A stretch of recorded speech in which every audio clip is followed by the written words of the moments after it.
هنعمل النهاردة كريم يساعد على عدم انبات الشعر. تستعمليه بعد ما تشيلي الشعر بتاع جسمك او وشك بالطريقة الصحيحة. تعالوا نشوف مع بعض هنبتدي ازاي.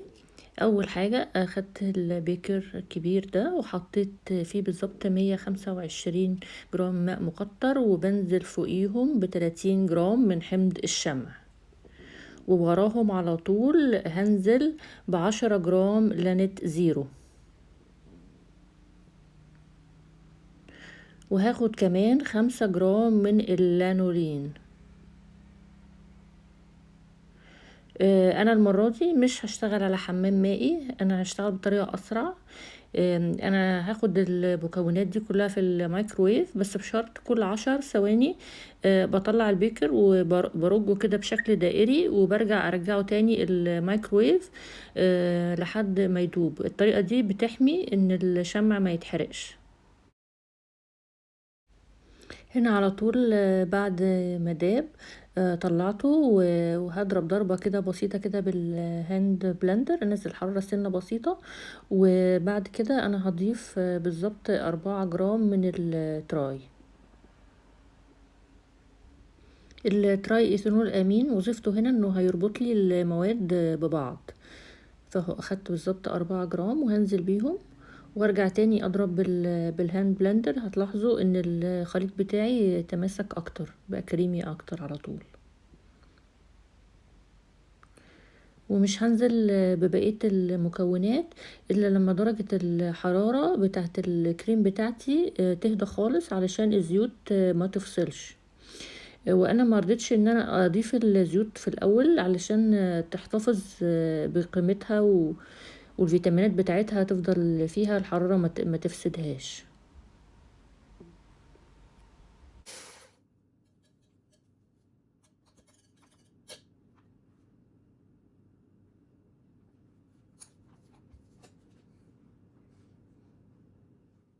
وبعد ما الحرارة بتاعتي نزلت بتاعت الكريم، هبتدي اضيف الزيوت بتاعتي، وهاخد 15 جرام من زيت البابونك. وده شكله وده لونه. انا عايزاكم تتعرفوا على الزيوت علشان تشتروها مظبوطة، محدش يديكوا حاجة على انها حاجة تانية. وهنزل وراه على طول 17 جرام من زيت الترمس، وده شكله وده لونه. شايفين واضح؟ واخر زيت هنزل بيه بعد كده هو زيت السعد، زيت نبات السعد. وهاخد منه بالظبط 30 جرام. شايفين لونه؟ تحسي ان هو يعني بني مدي على اورنج سنة، وبنزل وله ريحة مميزة كمان. وهضيف الاي بي ام. هاخد 12 جرام من الاي بي ام، ايزو بروبايل ميرستات، علشان يساعد على دمج الخليط والامتصاص.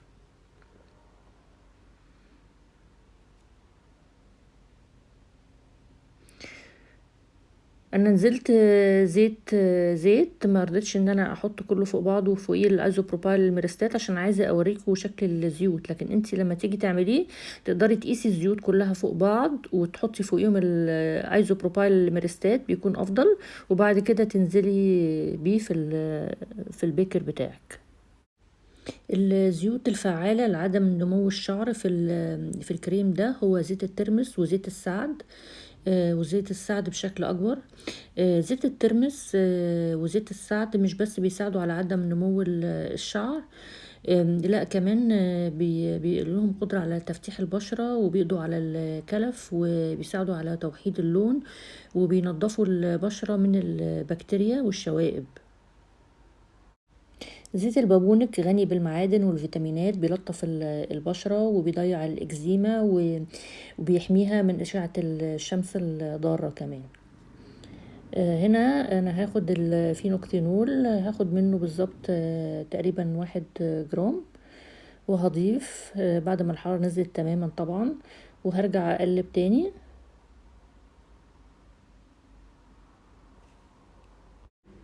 الكريم ده علشان يكون مفيد وفعال لازم تشيلي الشعر بطريقة صحيحة، يعني تشيل الشعر من الجذور. مش باستخدام شفرة، لا، يا اما باستخدام الواكس، يا اما باستخدام اللي هي الحلاوة. وبعد كده بعد ما بتشيل الشعر بتدهني جسمك بيه، بيساعد ان هو الشعر يعني يقل، ما ينموش تاني يعني.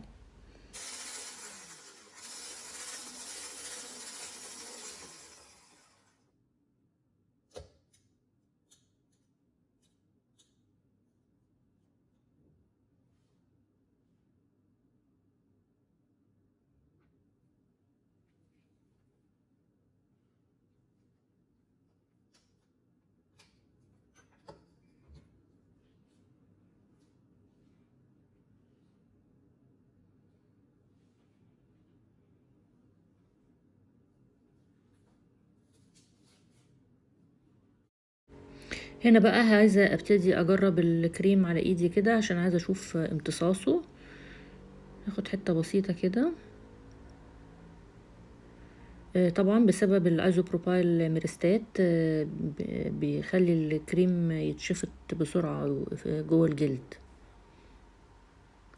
هبتدي بقى اعبي في العبوات بتاعتي، وطبعا العبوات بتكون معقمة.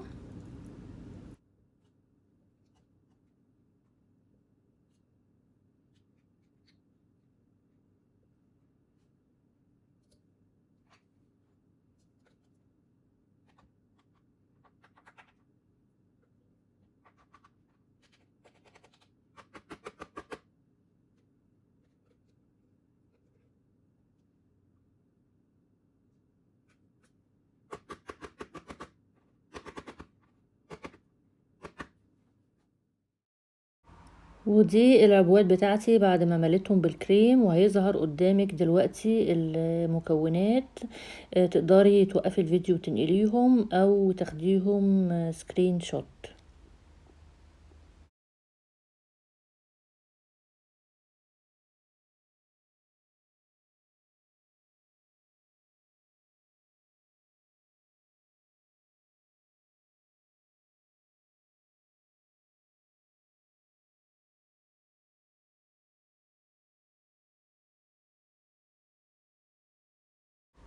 ولو عجبك الفيديو ما تنسيش تعملي لايك وتسيبيلي كومنت، واشوفك ان شاء الله في فيديو جديد.